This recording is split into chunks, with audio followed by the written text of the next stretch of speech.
My wife, who got pregnant by a jobless dude, says I need to man up and raise the affair baby because her lover can't afford to. So I dumped her, and now she threatens to make me pay child support. I found out that my wife has been sleeping with another man, and I'm beyond pissed. I had a feeling about the two, and did a bunch of sleuthing, caught her red-handed coming out of his place. McDrop. She admitted the baby was his, and not mine, so we had a prenatal paternity test done. It came out that the baby was not mine. I can't be gone fast enough from this mess. She's begging me to let her have a second chance and raise the baby as a happy family. The baby's biological father is obviously nowhere to be found.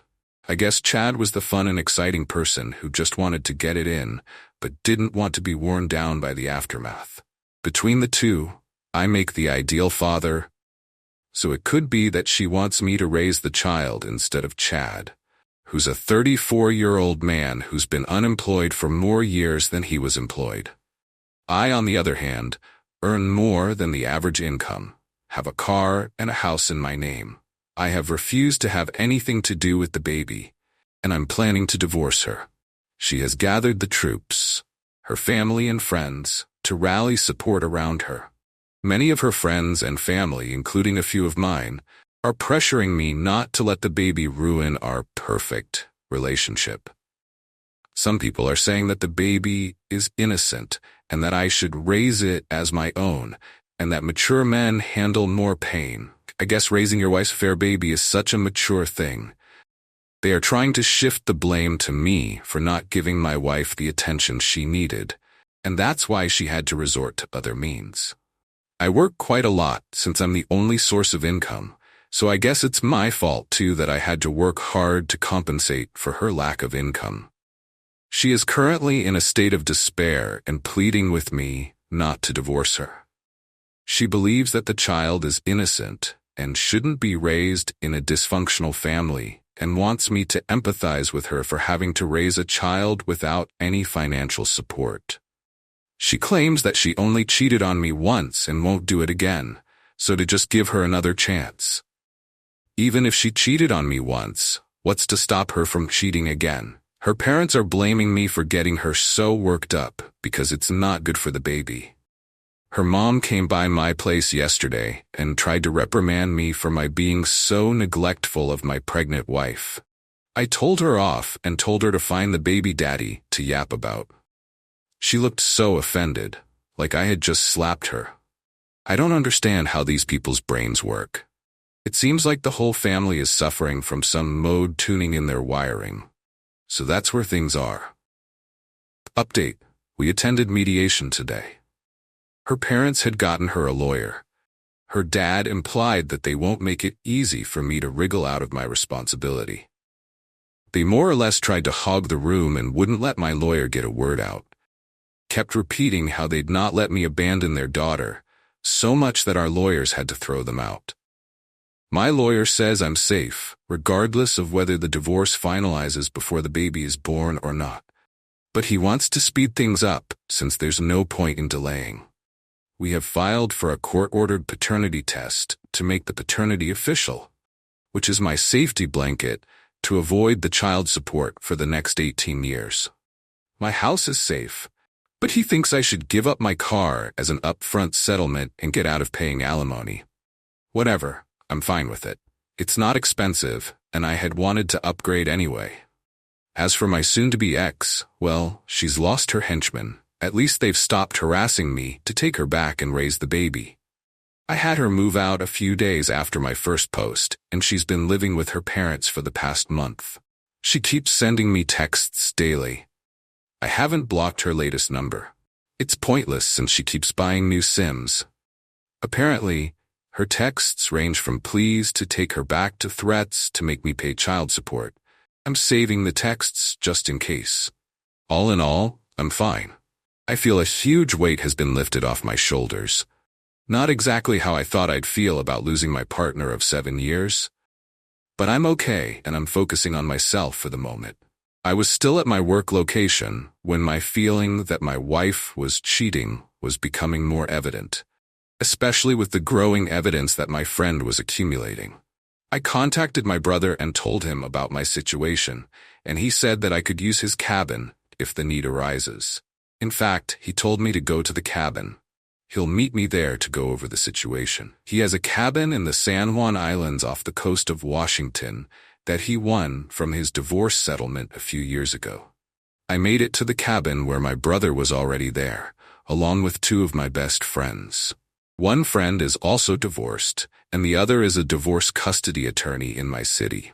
I called my wife and told her that my work was extended for a week, and I told her the date I would be home. She said that she was disappointed, but totally understood. I'm sure this was the shrew. So, after several days of crying, yelling, drinking a lot of beer, and jumping into Puget Sound to clear my head, I have a plan. It might be the right plan, or it may just blow up in my face. I have to let everyone know that I am loyal to a fault and will support anyone close to me until they do something that undermines my trust. I apply this philosophy to my family, friends, and spouse.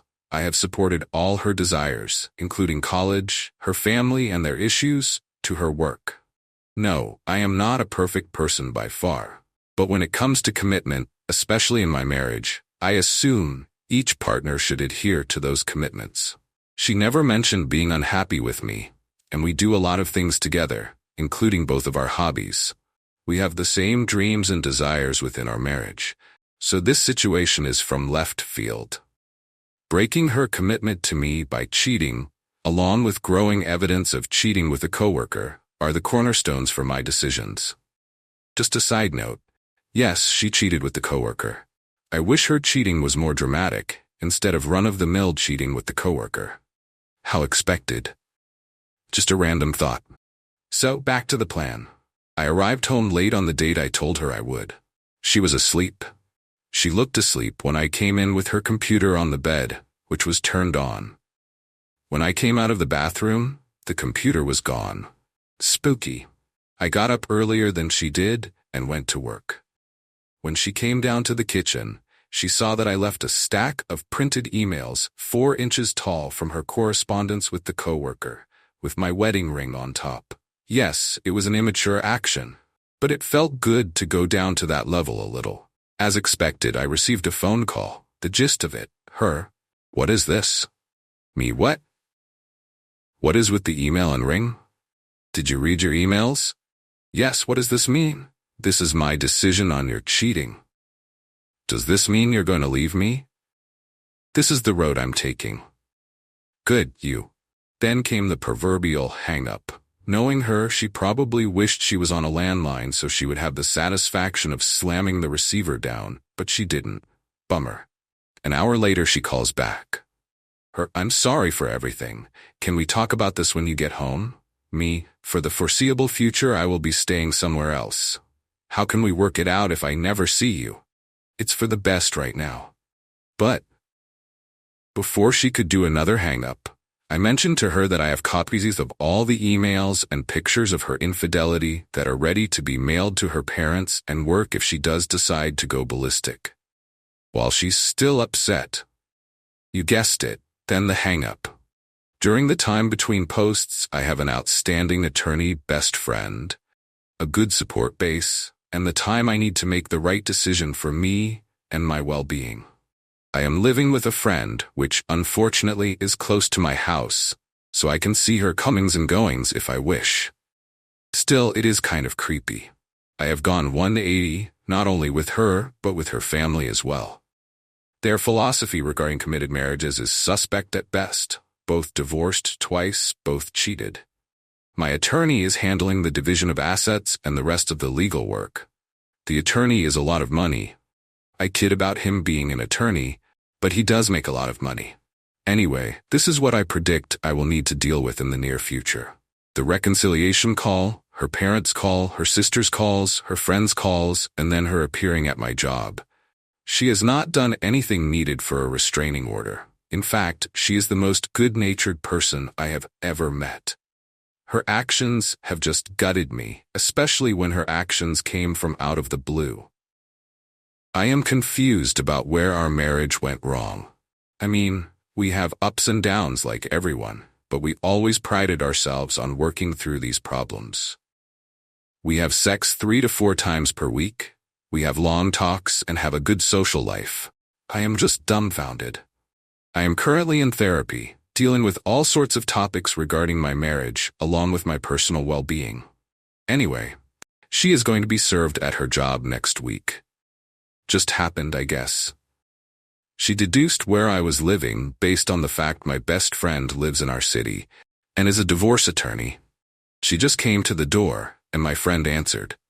She told her I was unable to come to the door, and she breaks down into hysterical crying, saying that this is Thanksgiving and her family was asking where I was. They know I am in town because I had to get some mail from them. I think this is all coming into focus for her, and it is not what she wants to see. Time will tell.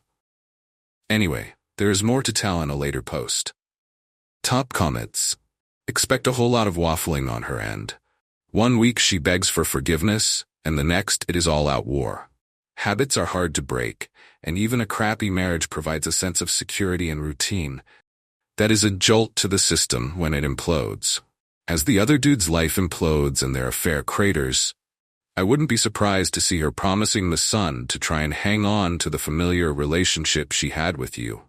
The depth of her lying and screwing a dude in your own home speaks to a diabolical level of fraud, detachment, and craft that's hard to overcome.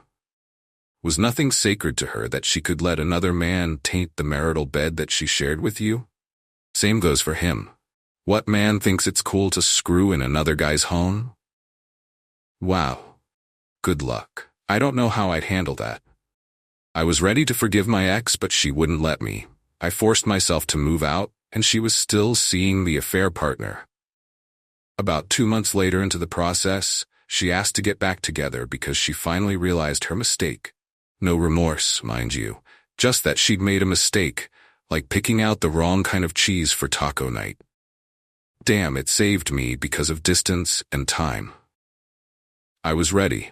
Always a tough call when the spouse all waterworks. Good job following your plan.